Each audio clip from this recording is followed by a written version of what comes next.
सुबह का समय था। सोनम दीदी और मुस्कान दीदी दोनों जल्दी उठ गयीं। सोनम दीदी जैसे ही हाथ मुंह धोकर आईं, तभी उनके फोन पर दूर की मौसी का कॉल आया और मौसी जी ने बड़े प्यार से सोनम दीदी से कहा, बेटा आज हम तुम्हारे घर आ रहे हैं, बहुत दिन हो गए हम तुम्हारे घर नहीं आए हैं। सोनम दीदी ने हाँ तो कर दी, लेकिन जैसे ही यह बात मुस्कान दीदी को बताई, मुस्कान दीदी के चेहरे पर चिंता उतर आई। मुस्कान दीदी बोली, दीदी आपने मौसी जी को आने के लिए तो बोल दिया, लेकिन हमारे घर पर तो न कोई सोफा है न ही कोई ढंग का बिस्तर। अगर मौसी जी आई और बैठने की जगह भी न मिली तो वह मौसी जी और मौसी जी के सभी परिवार वाले हमारी मजाक बनाएंगे। साथियों, इतना सुनकर सोनम दीदी ने घर के सभी कोनों में देखा, लेकिन टूटी फूटी चारपाइयाँ और पुरानी दरी के अलावा और कुछ भी नहीं मिला। अब जैसे जैसे मौसी जी के आने का टाइम हो रहा था, वैसे वैसे दोनों बहनों की दिल की धड़कन बढ़ रही थी, मानो जैसे दोनों बहनों ने कुछ कर दिया हो। फिर मौसी जी अपने पूरे परिवार के साथ दीदी जी के घर आई। मौसी जी ने घर के चारों ओर देखा तो मौसी जी के चेहरे पर साफ झलक रहा था कि उन्हें यह सब अच्छा नहीं लगा और मौसी जी के बच्चे सभी हंसने लगे और घर वापस चले गए और धीरे धीरे बात पूरे मोहल्ले में फैल गई। पड़ोस की औरतें आपस में हंसकर कहने लगी,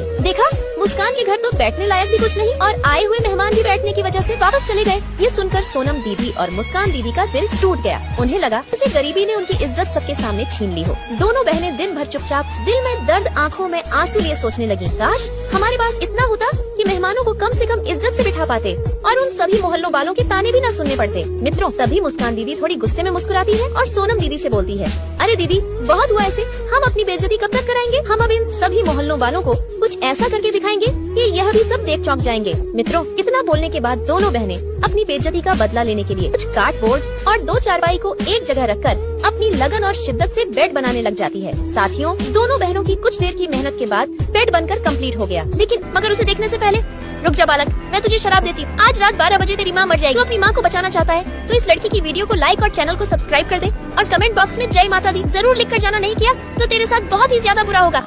लास्ट में दोनों बहनें बहुत शानदार बेड बना देती हैं।